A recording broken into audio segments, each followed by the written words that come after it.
네, 안녕하세요. 한국예술종합학교 교수 미술사학자 양정무입니다.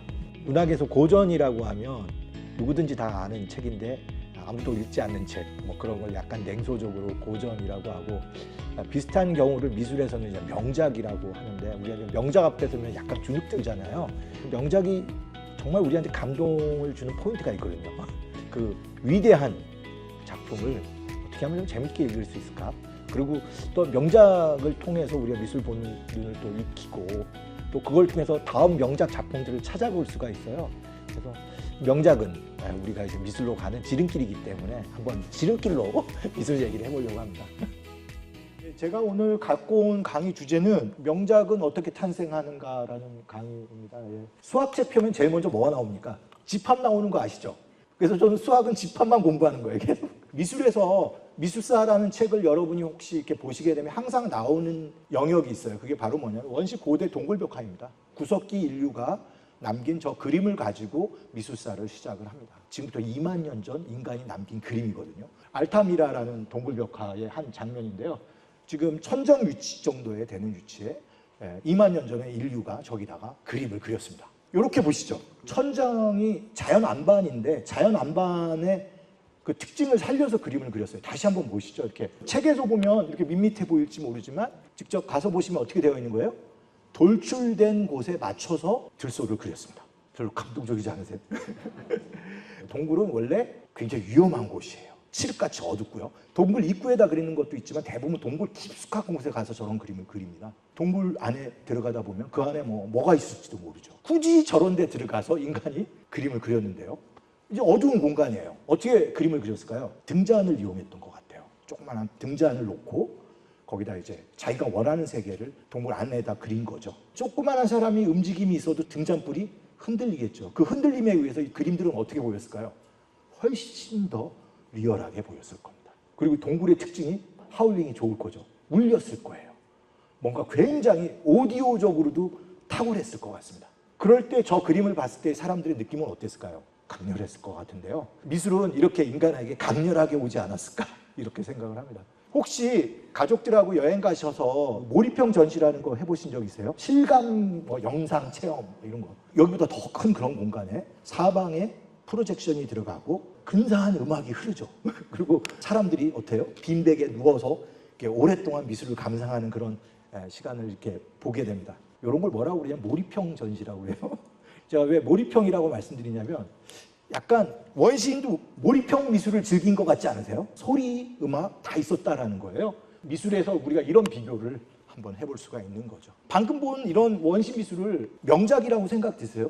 쉽지 않을 겁니다. 왜냐하면은 제가 이제 가장 힘들어하는 게 뭐냐면 한참 미술품을 설명했는데 이제 사람들이 뭐라고 하면 이거 미술이에요? 그럼 이게 미술이 아니면 뭐죠? 하면 그 사람들이 뭐냐면 미술은 아름다워야 되잖아요. 이렇게 얘기하는 경우가 있어요. 왜 그럴까요? 미술이니까요.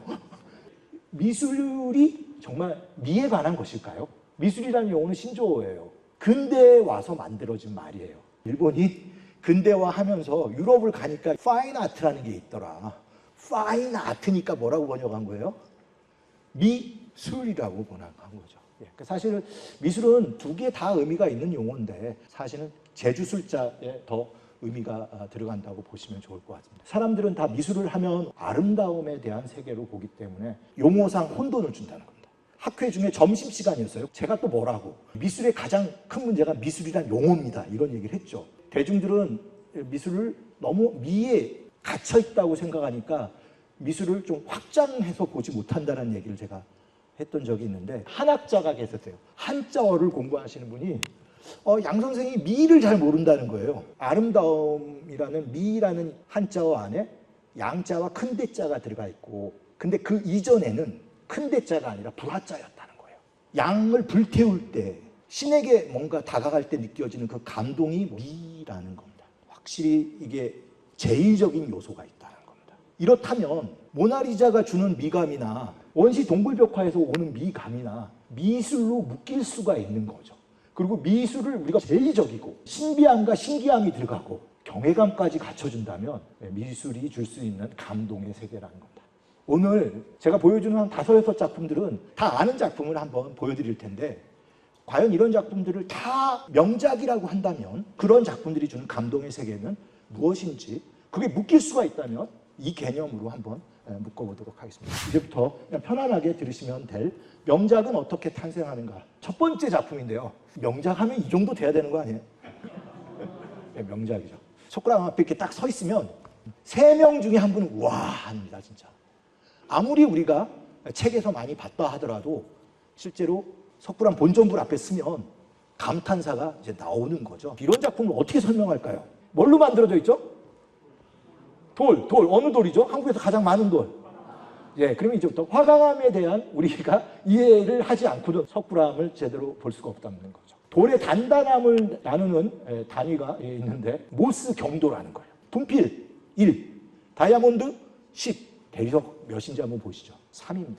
손톱이 몇이에요? 2.5예요. 손톱 정도밖에 안 돼요. 대리석은 매우 무른 돌이다. 여러분이 유럽 가서 보면 대리석 조각들 보면 커팅도 깊고 굉장히 다양하게 움직이잖아요. 그럴 수 있는 게 다루기가 매우 쉬운 돌이라는 거예요. 자, 그러면 석굴암을 만든 화강암은 단단함이 몇인지 한번 보시죠. 6입니다. 굉장히 하드한 돌이에요. 강철의 단단함은 몇일까요? 6 내지 7로 봅니다. 자, 그러면 여러분 한번 생각해 보시죠. 강철과 화강암은 단단함이 거의 비슷해요. 강철로 만든 연장으로 화강암을 쪼아서 다듬어서 이걸 만든 거예요. 안 놀라세요? 부처님 머리가 이게 돌기처럼 이렇게 올라와 있는데 저걸 이제 나발이라고 이제 부르게 됩니다. 이제 돌 조각의 특징이 뭐냐면 한 번 깨면 돌아갈 수가 없답니다. 저 머리 디테일 하나하나, 눈매 하나하나 어마어마한 집중력과 돌을 다루는 기술의 궁극의 세계를 보신다고 할 수가 있죠. 저게 어떤 돌인지를 느껴지시고 다시 한번 보시면 힐링이 되는 것 같지 않으세요, 진짜? 저걸 깎아서 인간이 저걸 만든다라는 거예요. 자, 그런데 이상한 게 보여요. 여기 연꽃 옆에 있는 돌을 한번 보시죠. 마감이 잘 됐나요? 안 됐나요? 깎다 말았죠. 석굴암 본전불에서 가장 멋진 장면으로 손꼽히는 그 뒷모습. 화강암이 낼 수 있는 곡선의 유려함들이 정말 느껴집니다. 머리, 어깨, 허리 라인. 근데 이게 디테일이 좀 안 보이셔서 그런데 여기 라인이 깨져 있어요. 마감이 안 되어 있어요. 왜 저런 일이 벌어졌을까요? 이거는 조금 퀘션 마크인데요. 직접 작품을 보게 되면 좀 느낌이 다를 수 있어요. 평소에 기대했던 거랑 실수도 보이게 돼요. 이런 걸 제가 오늘 뭐라고 얘기하냐면 하자불량이라고 얘기하지 않고 뭐라고 불러요? 인간적이다. 네, 정말 저런 작품을 보면 인간적인 어떤 감동의 포인트가 느껴진다는 거죠. 인간이 만든 거예요. 인간. 얼마나 힘들게 만들었을까요? 저 어려운 돌을, 저 묵직한 돌을 깎아서 인간이 만들다가 어떤 사정이 있었을 거예요. 그래서 저기서 이렇게 그쳤다라고 볼 수 있겠죠. 작품을 직접 봤을 때 다가오는 충격이 있습니다. 그러니까 책으로만 본 사람은 미술이 이미지로만 느껴지고 사진처럼 가볍게 느껴지는데 막상 작품을 보시면 회화도 포함해서 물질로 다가와요. 미술은 이미지와 물질로 구성된다라고 한번 먼저 정의를 내리도록 하겠습니다. 석굴암의 가장 큰 멋진 장면 중에 하나의 저 둥근 지붕이죠. 부처님 머리 위에 연꽃이 딱 있고 그게 그냥 하늘에서 별빛이 쏟아지듯이 부처님을 감싸고 있는 감동적인 순간입니다. 미술사를 공부하면 바로 여기서 또 하나의 명작이 생각나죠. 예, 판테온하고 너무 똑같습니다. AD 한 125년경에 하이드리아누스 황제 때 지어진. 여기는 어느 작품이에요? 보통 750년 봅니다. 750년. 600년 이상 나요. 지리적으로도 지구 반대편이죠. 둘이 연결이 될까요? 제가 오늘 연결시키도록 하겠습니다. 판테온 안에를 한번 들어가 보면 저 공간이 2000년 전에 만들어졌다는 게 믿겨지지가 않습니다. 진짜 대단한 공간이고요. 직경 43m짜리 구를 형상으로 하고 있는 건물이죠. 중앙창이 직경이 9m예요. 어떻게 생겼냐면 완전 구에다가 앞에 신전 머리를 하고 있어요. 현관 들어가면 완벽한 구를 형성하죠. 이렇게. 지금 보시면 석굴암의 평면도와 판테온의 평면도가 거의 일치합니다. 둥근 지붕뿐만 아니라 평면까지 일치한다면 두 건물의 유사성은 우연의 일치라고 보기에는 너무 크죠. 서울대학교에 계시는 불교미술사학자 이주형 교수님이 있습니다. 이주형 교수님이 십몇 년 전에 큰 연구를 하셨죠. 판테온을 갔던 사람들이 판테온과 유사한 건물을 지으려고 했다는 거예요. 그래서 그게 어디까지 가냐면 파키스탄, 중동까지 간 거예요. 그러면 실크로드로 한국까지, 경주까지 왔을 가능성이 있다는 겁니다. 명작이 또 다른 명작을 알 수가 있다라는 거죠. 석굴암 안에 이러한 신비가 있다는 것도 한번 생각이 되고요. 명작이라고 하면 그게 크기와 관계없이 굉장히 많은 에너지가 투여돼요. 근데 우리가 보통 에너지라고 하면 플러스만 있는 게 아니라 뭐가 있는 거죠? 마이너스가 있죠. 이거 중요합니다. 오늘 제가 이제 명작을 보는 굉장히 중요한 지점 중에 하나가 명작이라고 해서 위대한 인간의 어떤 세계를 보여주는 것도 있지만 그림자가 있어요. 석굴암에도 그림이 있을까요? 없을까요? 여기 어떤 그림자가 있을까요? 보통 이제 석굴암 하면 이제 우리나라 뭐 호국불교의 총화 뭐 이렇게 얘기를 하기도 많이 하는데요. 석굴암은 사실 굉장히 좋은 기록을 가지고 있죠. 삼국유사. 거기에 이런 얘기가 나와요. I am your father. 영화 역사상 가장 유명한 대사죠. 원수인 줄 알았더니 그 원수가 누구였어요? 내가 너희 아버지다. 출생의 비밀을 상상할 수 있는 이야기가 삼국유사에 있습니다. 석굴암에 관해서는 아주 디테일한 정보가 들어가 있습니다. 석굴사라고 불렀는데요. 이 프로젝트를 주도했던 김대성이라는 사람이 실존 인물로 우리가 보고 있는데, 대성이라는 사람이 2세 부모, 2세에 걸쳐서 부모한테 효를 다했다라는 얘기예요. 김대성이라는 사람이 현세의 부모를 위하여서는 불국사를, 전생의 부모를 위해서는 석굴사를 세웠다라는 겁니다. 그 이야기는 뭐 원래 미천한 집안에 태어났는데 이 사람이 가산을 다 시주를 했고 다시 환생을 해서 부잣집에 태어났다, 뭐 이런 얘기인 거죠. 김대성은 부모가 몇이에요? 둘이에요, 둘. 신분제 사회에도 아주 강렬한 신분제 사회였는데 이 사람은 미천한 집안의 낮은 단계에서 출발했던 그 출생의 이야기가 여기 있었다고 볼 여지가 있는 거죠. 그는 이 프로젝트가 국가와 어떤 사회의 번영을 위해서 노력한 것도 있지만 자신에 대한 신분의 한계를 극복하려는 노력도 있었다고 볼 수 있습니다. 더 재미있는 얘기도 많아요. 반원형 구조는 굉장히 안전해요. 그리고 넓게 할 수가 있죠. 그러려면 이게 둥글게 넘어가는데 둥글게 넘어갈 때 제일 중요한 돌이 어느 돌인 줄 아세요? 꼭대기에 있는 돌이에요. 그래서 이걸 뚜껑돌, 감개라고 불렀는데요. 전체적으로 힘을 받을 수가 있죠. 삼국유사에 어떤 얘기가 나오는지 한번 보실까요? 큰 돌 하나를 나눠서 감개를 만드는데 뚜껑돌이 3조각이 난 거예요.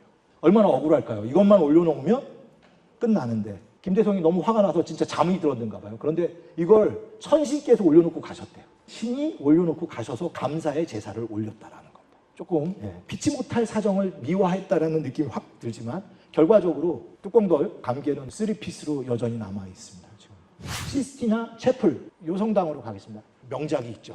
천정에 미켈란젤로의 뭐 천지창조라고 알려진 창세기의 이야기가 저렇게 쫙 있습니다. 천장 구조가 완전히 휘어져 있어요. 그림 그리기 되게 어려운 구조를 미켈란젤로가 올라가서 그렸습니다. 천장 높이가 20m가 좀 높죠. 제가 사이즈도 재봤어요. 대략 160평.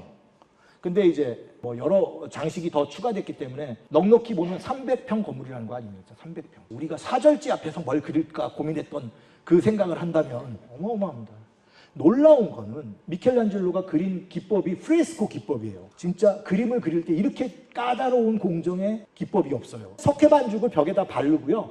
그게 마르기 전에 그림을 그리는 거예요. 그래서 그날 작품을 어떻게 할지를 정하고 거기만 회반죽을 하고 거기다가 그림을 그리는 거예요. 그리기 전에 뭘 그려야 할지 완벽하게 밑그림을 가지고 있어야 돼요. 명작이라고 해갖고 이제 사람들이 다 가서 시스티나 예배당 앞에 서면 사람들이 와 하다가 조금 있으면 뭐라고 하시는 줄 아세요? 아, 목 아프니까 빨리 갑시다 그러면. 이 장면은 그 시스틴 채플 그 복원하는 장면입니다. 그래서 이제 이 자세를 보십시오. 이 자세가 미켈란젤로가 그림을 그렸을 자세랑 똑같습니다. 그러니까 저렇게 몇 년을 한 거예요? 그래도 손이 빨라서 5년 만에 완성합니다. 신체적인 엄청난 고통 결과로 이 작품을 완성했고요. 지금 천지창조 중에서 창조주가 지금 빛과 어둠을 가르는 그 부분인데요. 원래 가서 보시면 왼쪽인데 디테일하게 찍은 사진이 오른쪽이에요. 자세히 보면 젖은 회반죽 위에 철필로 그어서 드로잉을 했습니다. 가까이서 가보면 회반죽한 느낌이 나요, 안 나요? 면이 골아요, 안 골라요? 되게 어설픕니다. 빨리 그려야 되기 때문에 붓터치도 굉장히 빨라요. 자, 저렇게 멋있는 작품인 줄 알았더니 가까이서 가보면은 사람의 냄새가 물씬 납니다. 이럴 때 뭐라고 하자는 거죠? 아, 저기 인간적인 거. 명작에 저런 부분이 봤을 때 이제 작품이 감동으로 조금 다가옵니다. 책으로 봤을 때 느낄 수 없는 감동이죠. 가장 유명한 장면이죠. 아담이 지금 막 누워서 자다가 일어난 거죠. 확신에 찬 창조주의 모습, 그 에너지가 손과 손을 통해서 전달되는 이 멋진 장면. 미켈란젤로가 이 작품을 33살에 맡게 되거든요. 30대 초반에 어떻게 감히 교황님의 주문을 받을 수 있었을까요? 그거는 그가 20대 때 이런 작품을 했기 때문이죠. 다비드의 모습이고요. 돌팔매하기 직전에 저걸 노려보고 있는 다윗의 모습입니다. 참고로 요거 사이즈를 얘기할 때 5.17m. 크기에 놀랍니다. 크기에. 대리석은 저렇게 크게 인간을 만들 수 있을까요? 없을까요? 좌상은 만들 수 있어요. 서 있는 조각은 하기가 어려워요. 무르기 때문에 자체 무게에 의해서 무너져요. 여기 뒤에 받침대 있는 거 보이세요? 저 떼면은 다윗 넘어져요. 대리석은 저렇게 크게 못 만들어요. 이걸 누가 한 거죠? 미켈란젤로가 20대 중반에 했다는 걸 보게 되면 경이로운 조각이라고 할 수 있겠습니다. 참고로 석굴암이 5m예요. 앉은 키가. 일어나면 더 커요. 그래서 아담이 일어나면 키가 몇이 될까요? 아담하진 않습니다. 비슷한 크기입니다. 실제로 가서 보셔도 그 사이즈를 생각을 하셔야 돼요. 그 옆에 예수 탄생을 예언했던 예언자들의 모습이 있거든요. 일어나면 20m가 넘어요. 저렇게 크고 아름다울 수 있는 세계를 누가 보여준 거죠? 위대한 작가 혼을 한번 생각한다면 이 작품을 빼놓을 수가 없다고 저는 생각이 듭니다. 미켈란젤로는 복이 많아서 60대 때 다시 다음 교황이 콜해서 이 벽화를 그려요. 최후의 심판 그림이죠. 그래서 개인 미술관이에요. 개인 미술관. 이런 위대한 작품이라고 하지만 이 작품은 그만큼 그림자가 있습니다. 이미 미켈란젤로가 살아있을 때 이 작품을 완성하고 나서 어마어마한 비판에 직면해요. 최후의 심판인데 결국은 지구 종말의 날이거든요. 지구 종말의 날에 사람은 무슨 옷을 입고 있을까요? 미켈란젤로는 누드라고 생각했습니다. 사실 천지창조도 다 누드거든요. 그때는 문제가 없는데 이때는 종교개혁의 바람에 의해서 기준이 달라졌어요. 사람들이 이 그림은 불경스럽다라고 노골적으로 비판했던 거죠. 근데 지금 보시면 옷을 입고 있어요? 안 입고 있으세요? 네, 이거 어떻게 된 거냐면은 미켈란젤로 죽고 그 다음에 있었던 것 같은데 아까 제가 프레스코 기법은 다시 그리려면 해당 부분을 쪼아내면 돼요. 원래는 누드였는데 중요한 부위를 지워내고 다시 그림을 그린 거죠. 소위 말하면 검열이 된 그림. 최후의 심판 이 그림 보시면 대부분의 지금은 모든 등장인물들이 옷을 입고 있는데 다 누드였던 거예요. 명작의 그림자가 있죠. 그러니까 저렇게 위대한 작품인 줄 알았지만 또 들여다보면 피치 못할 사연이 있었다라고 볼 수 있고요. 그러니까 명작은 또 하나의 결론. 시간을 또 넘어야 돼요. 명작의 가치는 또 하나의 가치가 또 저런 역사성이라는 것도 한번 생각해서 보시면 좋을 것 같습니다. 근대 미술로 했습니다. 모네. 그 인상파를 이끈 모네가 그린 이 그림. 모네의 수련. 그의 마지막 단계의 그림이라고 할 수 있고요. 요 그림입니다. 근데 모네의 그림 세계를 이해하려면 요 그림을 이해해야 되거든요. 이 그림 제목이 인상이에요. 그래서 이 그림 덕분에 뭐가 탄생했다고 보시면 돼요. 인상파가 나왔다고 되니까 요 정도는 명작이라고 할 수 있으니까 한번 볼까요? 왜 이런 작품을 사람들이 이상하다고 그랬을까? 제가 좀 설명을 드리면 오른쪽과 같은 그림을 풍경화라고 얘기했던 때예요. 원래 풍경화는 산은 산처럼 물은 물처럼 이렇게 사진처럼 그려야 되는데 왼쪽 모네 그림 보시죠. 왜 그 당시 사람들이 낙서 같은 그림이라고 했는지 이해가 되시죠? 왜 모네는 저런 그림을 그렸고 시간이 지나 지금 우리는 저런 그림에 열광할까요? 어렸을 때 살았을 때 조용했던 동네가 다시 가보니까 어떻게 되어 있어요? 마트 들어와 있고 아파트 들어와 있고 막 그러고 공장 들어와 있고 이러면 놀라잖아요. 그 항구를 찍은 흑백 사진이죠. 이게 그 르아브르라는 곳이고 이게 모네가 유년기를 보냈던 항구예요. 산업혁명기다 보니까 한적한 항구였는데 큰 증기선이 들어와 있고 크레인이나 이런 게 막 조선소가 들어와 있고. 근데 이때 중요한 킬포가 있습니다. 안 바뀌는 거. 어부들은 역시 옛날대로 그대로 살고 있는 거예요. 모네 그림 보시면 증기선, 크레인, 엄청난 공장들이 배경에 보여요. 하지만 우리의 눈길을 끄는 건 또 뭐예요? 낚싯배들이, 어부들이 여전히 전통적인 삶을 유지하고 있죠. 비슷한 코드예요. 왜 모네는 빨리 그림을 그렸어야 할까요? 해돋이 보러 가서 친구가 뭐 사오라고 하면 가면 돼요? 안 돼요? 절대 가면 안 됩니다. 왜 그러죠? 해가 금방 떠버리니까. 지금 모네가 가장 신경 쓴 부분은 뭐죠? 해가 뜨면서 그 순간 반사된 이거를 그리고 싶었던. 그 당시 사람들은 그림을 스케치만 하고 집에 와서 스튜디오에서 완성했어요. 근데 이 그림은 어디서 완성한 거예요? 현장에서 자기가 본 걸 그대로 느낌으로 그 순간을 그린 거죠. 해가 떠올랐을 때 햇살이 물에 반사된 그 순간을 그때밖에 그릴 수 없잖아요. 정보량은 사진이 많을지 모르지만 인간이 눈으로 보고 붓으로 물감을 찍어서 그린 왼쪽의 부분도 나쁘지 않죠. 여기에 감동이 있다면 우리는 모네의 그림에 빠져든다고 볼 수 있고요. 모네 히트작 이거예요. 건초더미 연작입니다. 이걸 몇 개 그리는 줄 아세요? 25개 그려요. 건초더미를 그린 거예요? 날씨를 그린 거예요? 날씨를 그린 거죠. 시간의 변화, 대기, 그 순간만 느낄 수 있는 빛의 흐름, 진짜 그림을 앞에 서면 그 상황에 돌아갈 수 있는 그런 그림을 주죠. 50대 초반부터 그림이 팔려요. 집도 사요, 이렇게. 근데 문제는 항상 좋을 수가 없는데 이때부터 실명을 해요. 그리고 부인 죽어요. 그리고 아들도 죽고 삶이 이제 완전히 무너져요. 그림을 못 그릴 정도로 완전히 무너져요. 그럴 때 이제 사람들이 남은 시간 동안에 명작을 그리라고 조언을 했고 모네가 다시 붓을 들기 시작해요. 그래서 86세인가에 죽는데 마지막 10년에는 명작을 남기려고 해요. 그래서 이게 국가에다 기증하는데 문제는 완성되기 1년 전에 죽어요. 파리 오랑주리 미술관에 있어요. 실제로 오렌지를 넣었던 온실을 개조한 미술관이에요. 온실을 개조했으니까 빛이 위에서 직접 들어오는 자연광으로 모네의 작품을 감상할 수 있어요. 한국의 현대미술 중에 명작이 될 만한 작품 2개만 갖고 왔어요, 제가. 그 중에 하나가 김환기 선생님의 우주, 유니버스. 1971년 작품이니까 지금부터 50년 전에 그린 작품이고요. 바닥에다 놓고 이렇게 점 찍듯이. 이 점이 뭐일 것 같으세요? 별이라고 하는데 아시는군요. 그 1971년도에 중요한 작품을 한국에다가 뉴욕에 계실 때 하나 보냈는데 이 작품이 한국에 와서 걸렸어요. 어디서 무엇이 되어 다시 만나냐라는 제목으로 했는데요. 김광섭 시인 저녁에라는 시의 마지막 구절을 이 작품 제목에 쓴 건데요. 저렇게 많은 별들 중에 별 하나가 나를 내려다본다. 저렇게 많은 별. 이게 음악이 생각나면 나이가 되신 거죠. 저기서 맨 마지막 구절이 뭐예요? 어디서 무엇이 되어 다시 만나랴. 무수히 하늘에 있는 별, 별이기도 하고 누구일 수도 있어요? 당신과 나일 수도 있는 것. 삼라만상 세계를, 인간사라 이 세계를 녹여낸 그림이라고 할 수 있겠죠. 두 번째, 제가 생각하는 명작이 될 수 있는 사람은 백남준 선생님. 남들은 텔레비전을 갖다가 엔터테인먼트나 인포메이션 매체로 생각했는데 또 하나의 캔버스로 생각해서 다양한 실험을 60년대 초반부터 해왔고요.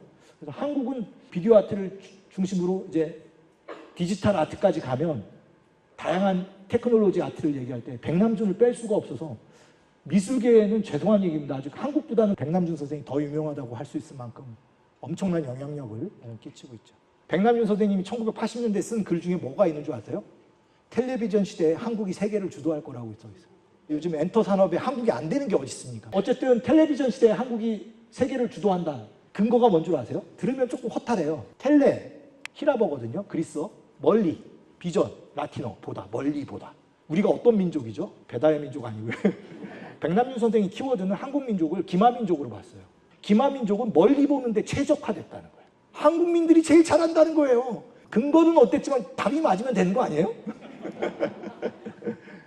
백남준 선생님 작품 중에서 왼쪽 같은 작품 보면 좀 허탈해요. 우리나라 웬만큼 큰 건물 안에 다 있는 작품들이에요. 많이 제작해서 많이 파셨더라고요. 잠수부 같은 모자 쓰고 누군가가 자전거를 열심히 타는데 뒤에 뭐가 실려 있어요? 오래된 앤틱 텔레비전이 잔뜩 쌓여 있어요. 작품 제목이 뭐냐면 징기스칸의 복권이에요. 징기스칸이 100년 전, 1000년 전에는 뭘로요? 무력으로 세계를 제패했다면 새로운 징기스칸은 미디어로 세계를 제패해야 된다. 이런 메시지를 줍니다. 백남준 선생님의 작품은 문명사적인 문맥을 짚지 않으면 이해가 어렵습니다. 백남준 선생님이 만든 유명한 작품 중에 하나가 과천 국립현대미술관 들어가면 입구에 딱 있는 다다익선이라는 작품입니다. 모니터가 1000세대예요. 개천절을 기념해서 만든 작품입니다. 모니터 1000세대가 계속 돌아가요. 보는 순간 정신 사나워요. 그런데 제가 요즘 자주 이렇게 말씀드립니다만 혹시 그 집에 모니터 놓고 무슨 거 프로그램 하거나 뭐 하시는 분들 보면 앞에 모니터 몇 개 쓰는 줄 아세요? 2개 아니면 넓은 거 쓰세요. 그리고 그 옆에 타블렛 갖다 놓고 또 중간중간에 휴대폰도 보죠. 이렇게 한 몇 년 지나니까 이 작품 보시면 어지럽지 않아요. 최근에 가서 보시면 어지럽지 않아요. 국립현대미술관이 각 잡고 전 세계 브라운관 TV 다 사갖고 하루에 오전에 1시간, 오후에 1시간씩 2시간 틀어요. 꼭 가서 한번 보세요. 이게 1988년도 작품인데 옛날만큼 정신없지 않아요. 보여요. 미디어나 영상 시대에 적응하다 보니까 이제 이 작품이 이제 이해가 돼요. 백남준 선생님 명언 중에 이 말이 있죠. 미래에는 모든 벽이 스크린이 될 것이다. 진짜 그 상황에 오니까 백남준 선생님 작품이 이제 이해가 되는 거죠. 이 얘기한 것도 아세요? 미래에는 모든 사람이 자기 TV 채널을 갖고 있을 것이다. 대단한 선각자였다라고 강조할 수밖에 없고요. 이 두 작품이 명작이 되려고 하면 어떻게 해야 명작이 될까요? 석굴암을 이겨야 돼요. 석굴암만큼의 감동을 끄집어내야 새로운 명작이 될 수 있겠죠. 제가 뽑은 마지막 명작, 백남준 선생님의 TV 부타. 요즘 볼 때마다 이 작품이 너무 좋아요. 부처님 앞에 뭐가 있어요? 텔레비전 수상기 이미지가 있죠. 그 위에 카메라가 있는 거 아세요? 카메라가 부처님을 비치고 그 비친 영상이 있는 거죠. 어느 게 진짜일까요? 부처님? 아니면 사이버 공간에 있는 나? 영상의 시대를 우리가 하나의 체계 안에 다시 보게 하는 그런 작품이죠. 만약에 미술이 마술이고 제의적인 게 있다면 TV보다는 그런 요소와 굉장히 비슷할 수도 있죠. 자, 그냥 이제 결론이죠. 위대한 미술은 논쟁적이기 때문에 위대하고요. 이건 제가 한 말이 아니라 어른스트 크리스라는 사람이 위대한 미술은 모호하다. 모호하기 때문에 위대하다. 이렇게 얘기를 했는데 저는 여기서 한 발 더 나가서 뭐라는 거예요? 명작의 의미는 고정되어 있거나 안정적으로 진행되는 게 하고 굉장히 쟁점이 많고 논쟁적이라고 생각을 했고요. 그래서 도리어 이런 논쟁이 있어야 명작이 될 수 있는 거고, 그래서 위대한 미술은 논쟁적이기 때문에 위대하고요. 그것은 항상 새로운 해석을 요구하고요. 이걸 누가 해야 돼요? 미술사학자들은 이런 부분을 고민해야 되지 않을까. 미술 좋아하시는 분들도 이런 부분을 좀 보고 보면 특히 명작이라고 하는 작품 속에 가지고 있는 매력을 좀 더 깊게 이해할 수 있을 거라고 생각이 돼서요. 제가 좀 더 정신없이 했지만 제 나름대로 명작을 뽑았고 명작의 의미를 좀 비춰봤다고 생각이 됩니다. 여기까지 하겠습니다. 감사합니다.